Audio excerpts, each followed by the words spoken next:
மணிக்கு எழுந்திரிச்சிட்டு அப்புறம் கிளம்பி 8:30க்கு கீழே போயிடுவோம். 8:30க்கு இல்லை 8:15க்கு கீழே போயிடுவோம்.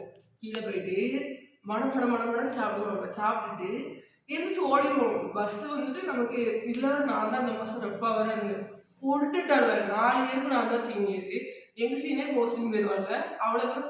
அக்கா இன்னைக்கு நாங்கள் எத்தனாவது ட்ரிப்பு, அக்கா இன்னைக்கு நாங்கள் இந்த ட்ரிப்பில் போய்கிட்டோமா, எங்களுக்கு எக்ஸ்ட்ரா நாங்கள் தான் எல்லா கிளாஸுக்கும் 4வது ட்ரிப்பில் போய் அட்டன் பண்ணிட்டு வந்தோம்.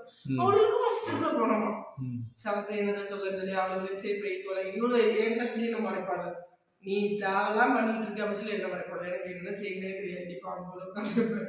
இவ்வளோலையும் திட்ட மாட்டேன், அவ்வளோலையும் திட்ட மாட்டேன். மாதிரி நம்மளால போட்டு எல்லாரும் மாறிவா இருப்பேன். அதான் வேத வசனம் என்ன சொல்லுது, ஆண்டவருடைய வசனம் என்ன சொல்லுது அப்படின்னா, தன்னை போல பிறனை நேசி என்று இயேசு கிறிஸ்து சொல்லுகிறார்.